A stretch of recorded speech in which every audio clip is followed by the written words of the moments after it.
Ermənistanın baş naziri Rusiyanın ölkəsi ilə münasibətlərə yanaşmasını tənqid edib. Nikol Paşinyanın fikrincə Moskva İrəvanla ya müstəsna münasibətlərin olmasını, ya da ümumiyyətlə münasibətlərin olmamasını nəzərdə tutur. Öz növbəsində Ermənistan isə fərqli yanaşma seçib. İrəvan özünə əvvəllər malik olmadığı alternativlər formalaşdırıb və bu təkcə iqtisadi deyil, həm də siyasi sahələri əhatə edir deyə hökumət başçısı nəzərə çatdırıb. Vurğulayıb ki, ölkəsi Çin, Fransa, Birləşmiş Ştatlar, Böyük Britaniya, Niderland və digər dövlətlərlə strateji tərəfdaşlıq sənədləri imzalayıb. Əvvəllər Ermənistanın bu qədər tərəfdaşla belə münasibətləri yox idi və ya ola bilməzdi. Problem də məhz bundadır, deyə Paşinyan fikrini ifadə edib. Ukrayna Silahlı Qüvvələri son sutka ərzində Krımdakı pilotsuz kater bazasına, Qara və Azov dənizlərində 4 neft tankerinə, həmçinin 5 hava hücumundan müdafiə sisteminə zərbə endirdiyini açıqlayıb. Pilotsuz sistemlər qüvvələrinin iddiasına görə, hərbiçilər iyul ayı ərzində ümumilikdə Rusiyaya məxsus 30 hava hücumundan müdafiə sisteminin elementini sıradan çıxarıb. 2026-cı il iyulun 6-sında başlanan əməliyyatdan bəri zərbə endirilən neft tankerlərinin sayı 205-ə çatıb. Onlardan 130-u Azov dənizində, 75-i isə Qara dənizdə vurulub. Ukrayna iyulun 30-una keçən gecə Rusiyanın Krasnodar diyarındakı Taman limanına pilotsuz uçuş aparatları ilə zərbə endirib. Nəticədə obyektdəki infrastruktur zədələnib. Bununla bağlı Rusiyanın Cənub Nəqliyyat Prokurorluğu sosial şəbəkələrdə məlumat yayıb. Dronların hücumu nəticəsində liman infrastrukturu obyektləri zədələnib. Xəsarət alanlar var, deyə paylaşımda qeyd olunub. Taman limanı Rusiyanın cənubundakı əsas logistika qovşaqlarından biridir. Coğrafi mövqeyinə görə yüklərin aşırılmasında, həmçinin hazırda Rusiyanın işğalı altında olan Ukraynaya məxsus Krım neft məhsullarının və digər malların tədarükündə mühüm rol oynayır. Rusiyanın Ukraynanın qərb bölgələrinə endirdiyi kütləvi raket zərbəsi zamanı Polşanın hava məkanı pozulub. Açıqlama Polşanın baş nazirindən gəlib. Donald Tusk X sosial şəbəkəsində qeyd edib ki, insidentlə əlaqədar müdafiə naziri və aidiyyatı xidmətlərin rəhbərlərinin iştirakı ilə koordinasiya qrupunun iclasını çağırıb. Onlar artıq bir neçə saatdır hadisə yerində işləyir və baş verənlə bağlı bütün məlumatı mənə mütəmadi olaraq çatdırırlar deyə hökumət başçısı bildirib. Vaşinqtonda keçirilən görüş zamanı Birləşmiş Ştatlar və İsrail rəhbərləri İranla bağlı vəziyyəti ətraflı müzakirə ediblər. İsrail mediasının məlumatına görə danışıqlarda 3 əsas ssenari, Tehranla razılaşmanın əldə olunması, danışıqların nəticəsiz qalması və hərbi əməliyyatların daha da genişlənməsi nəzərdən keçirilib. Yayılan informasiyaya görə baş nazir Benyamin Netanyahu hər hansı konkret variantı dəstəkləməyib və yekun qərarın prezident Donald Trumpa məxsus olduğunu bildirib. İranı çox sərt şəkildə vuracağıq, çünki artıq növbə bizdədir. Qarşı tərəf bizə 5 raket atmağa cəhd göstərdi, lakin hər biri zərərsizləşdirildi. Onlar buna cavabın gələcəyini bilirlər. Eyni zamanda görəcəyik ki, hansısa mərhələdə razılığa gəlmək mümkün olacaq ya yox. Trumpın bu açıqlaması İranın İordaniyadakı ABŞ hərbi bazasına raket hücumundan sonra səslənib. Vaşinqton hadisəyə cavab verəcəyini bəyan etsə də, diplomatik həll variantının tam gündəmdən çıxmadığını da vurğulayıb. Netanyahu ilə təmas zamanı hərbi ssenarilərlə yanaşı, İslam Respublikasına qarşı iqtisadi təzyiq mexanizmlərinin genişləndirilməsinə dair də fikir mübadiləsi aparılıb. Vaşinqton və Təl-Əviv hesab edir ki, Tehrana qarşı sanksiyaların sərtləşdirilməsi onun regional fəaliyyət imkanlarını məhdudlaşdıra bilər. Bununla yanaşı enerji bazaları və qlobal iqtisadiyyatın mümkün təsirləri də diqqət mərkəzində olub. Əslində, ABŞ və İslam Respublikası arasında qarşı durma yeni deyil. Ağ Ev uzun illərdə adı çəkilən ölkənin nüvə proqramı, raket potensialı və regiondakı silahlı qruplara dəstəyi səbəbindən Tehrana qarşı sanksiyalar tətbiq edir. Son aylarda isə qarşılıqlı hücumlar, pilotsuz uçuş aparatları və raket insidentləri gərginliyi daha da artırıb. Bu vəziyyət Yaxın Şərqdə yeni hərbi eskalasiya ehtimalını yenidən gündəmə gətirib. Hazırda tərəflər iki paralel xətt üzrə hərəkət edirlər. Bir tərəfdən qarşılıqlı hərbi təzyiq artırılır, digər tərəfdən diplomatik kanallar tam bağlanmır. Əgər İran, ABŞ və ya İsrail hədəflərinə yeni hücumlar həyata keçirərsə, Vaşinqtonun daha geniş miqyaslı hərbi əməliyyatlara başlaması ehtimalı yüksələcək. Əksinə, vasitəçilərin iştirakı ilə danışıqlar bərpa olunarsa, gərginliyin müəyyən qədər azaldılması mümkündür. Bununla belə, hazırki şəraitdə regionda risklər əvvəlki dövrlərlə müqayisədə daha yüksək qiymətləndirilir.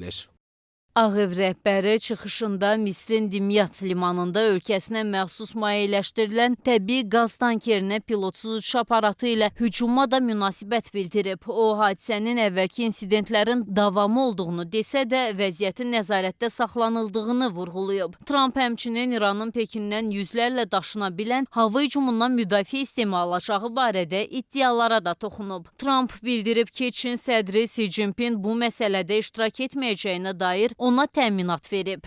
Analitiklər hesab edirlər ki, ABŞ administrasiyasının seçəcəyi yol təkcə İslam Respublikası ilə münasibətlərə deyil, bütün yaxın şərqdə təhlükəsizlik mühitinə təsir göstərəcək. Hərbi əməliyyatların genişlənməsi, enerji bazarlarında yeni dalğalanmalara və regionda qarşıdurmanın daha geniş coğrafiyaya yayılmasına səbəb ola bilər. Müəyyən diplomatik razılaşma isə kritik vəziyyətin səngiməsi üçün əsas imkan kimi qiymətləndirilir.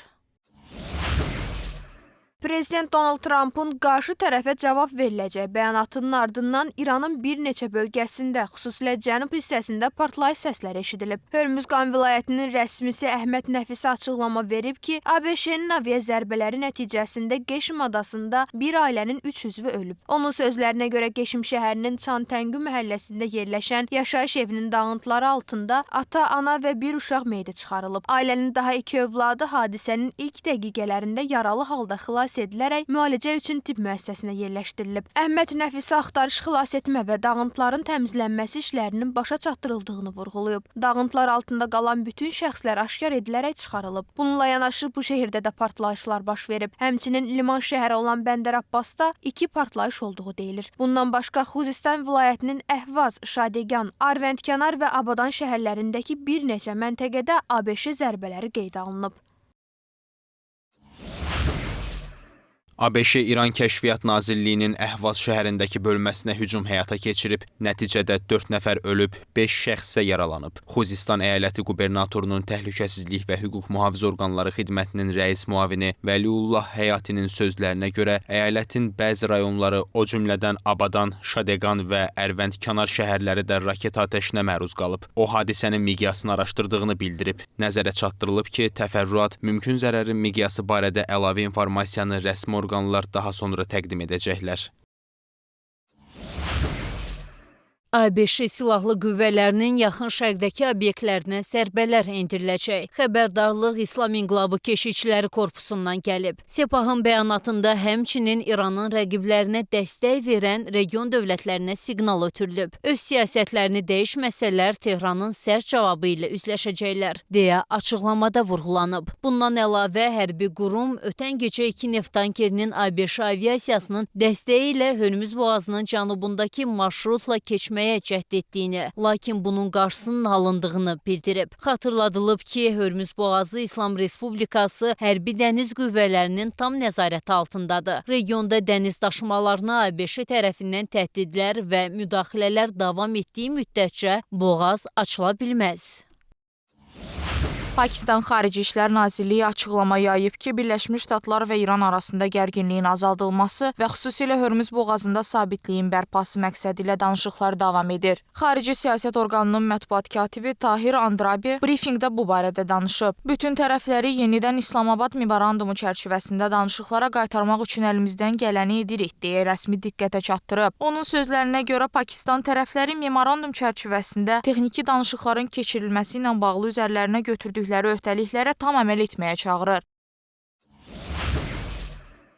Amerika Birləşmiş Ştatlarının Müharibə Nazirliyi ölkənin hava hücumundan müdafiə imkanlarını gücləndirmək məqsədi ilə Lockheed Martin şirkəti ilə Patriot PSA-3 Zenit raketlərinin istehsalına dair dəyəri 58,6 milyard dollara çatan yeni müqavilə imzalayıb. Reuters xəbər verir ki, yeni müqavilə aprel ayında imzalanan 4,7 milyard dollarlıq bir illik sazişi əvəzləyir və 2026-2032-ci maliyyə illərini əhatə edən 7 illik istehsal proqramını nəzərdə tutur. Bununla da Patriot raketlərinin uzunmüddətli tədarükü üçün əsas yaradılır. Qərar ABŞ-nin son illərdə həm Ukraynaya hərbi yardım göstərməsi, həm də Yaxın Şərqdə, xüsusilə İranla bağlı əməliyyatlarda geniş həcmdə sursat istifadə etməsi fonunda qəbul olunub. Lakin bu proses ölkənin hava hücumundan müdafiə sistemləri üçün nəzərdə tutulan raket ehtiyatlarının azalması ilə bağlı narahatlıqları artırıb.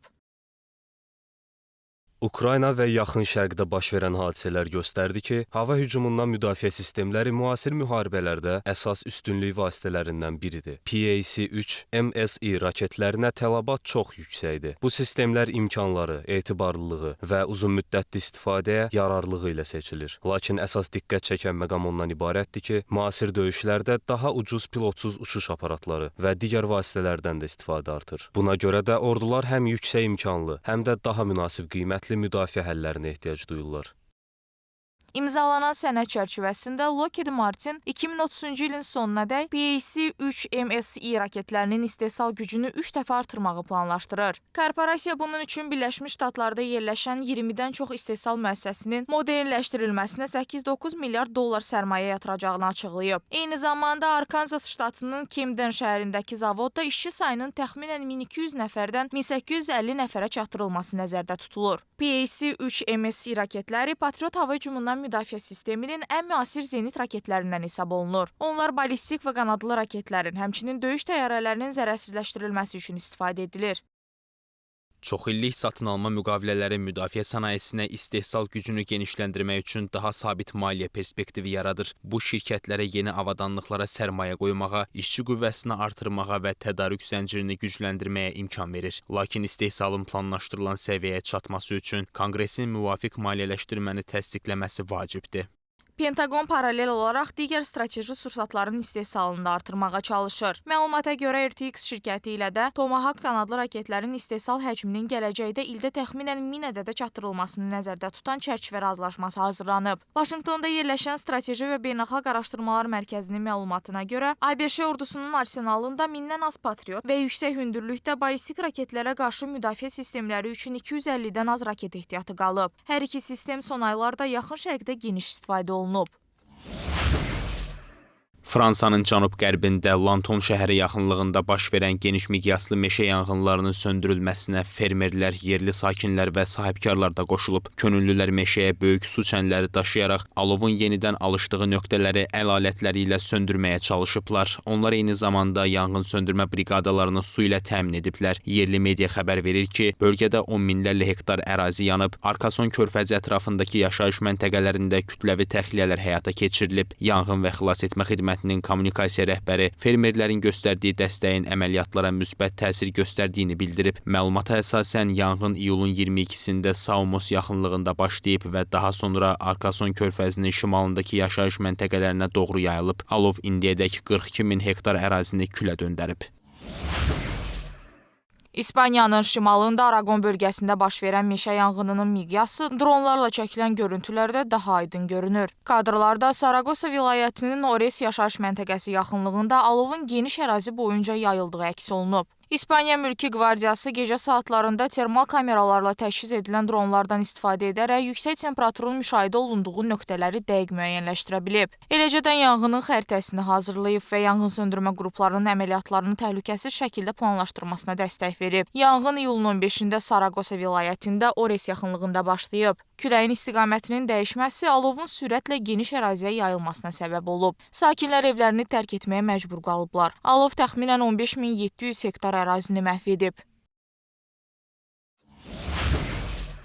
Yaponiyanın Kumamoto prefekturasında baş verən güclü zəlzələdən sonra qəzaya uğrayan obyektlərdə axtarış xilas etmə əməliyyatları davam etdirilir. Xilasedicilər Yatsushiro şəhərində yerləşən kağız zavodunda çökmüş binanın dağıntıları altında axtarış aparıblar. Rəsmi məlumata görə binanın uçması nəticəsində dağıntılar altından 10 nəfər çıxarılıb. Onlardan 8-i həyatını itirib. Sağ qalan 2 nəfər isə xəstəxanaya yerləşdirilib. Səlahiyyətlilərin bildirdiyinə görə yeraltı təkanlar nəticəsində ümumilikdə azı 13 nəfər həlak olub. Təbiət hadisəsindən sonra təxminən 3000 nəfər üçün təxliyə göstərişi verilib. Yaponiya Meteorologiya Agentliyi zəlzələnin magnitudasını 7,1, ABŞ Geoloji Xidməti isə 6,8 olaraq qiymətləndirib. Xilasedicilər həm də döşəməsinin çökməsi nəticəsində bir neçə nəfərin dağıntılar altında qaldığı ticarət mərkəzində də axtarış xilas etmə işləri aparırlar. İşğaldan azad edilən ərazilərə köçürülən sakinlərdən 11256 nəfərin məşğulluğu təmin olunub. Onlardan 907-si üçün özünü məşğulluq proqramı çərçivəsində kiçik biznes sahələri yaradılıb. 558 şəxs isə peşə hazırlığı kurslarına cəlb edilib. Dövlət Məşğulluq Agentliyindən məlumat verilib ki, Laçın rayonunda müharibə veteranları və onların ailə üzvləri üçün də özünü məşğulluq proqramı çərçivəsində kiçik biznes sahələri yaradılıb. Proqram daxilində Şahin İskəndərov üçün arıçılıq təsərrüfatı, Vətən müharibəsi iştirakçısı Azər Qarayev üçün isə avtotəmizləmə xidməti sahəsi yaradılıb. Biz elə bir ki, Laçına gəldik, müraciət elədim, məşğulluq idarəsinə müraciət elədim, sağ olsunlar. Mənə yüz aparatları verdilər, avtoyuma aparatları verdilər. Aparatlarımı qurmuşam, indi öz fəaliyyətimə başlamışam. Yavaş-yavaş çalışıram, bir nəfər, 2 nəfər də Laçın sakinlərindən işçilər götürüm. Burada köməkli avtoyuma işi ilə məşğul olaq. Mən ilk dəfə Laçın rayonuna gələndə sağ olsun Laçın şəhər nümayəndəliyimiz də, məşğulluq idarəsi də bizə dəstək göstərdi. Mən məşğulluq idarəsinə müraciət elədim. Onlar mərhələli şəkildə, növbəli şəkildə mənim müəyyən avadanlıqlarına təmin elədilər.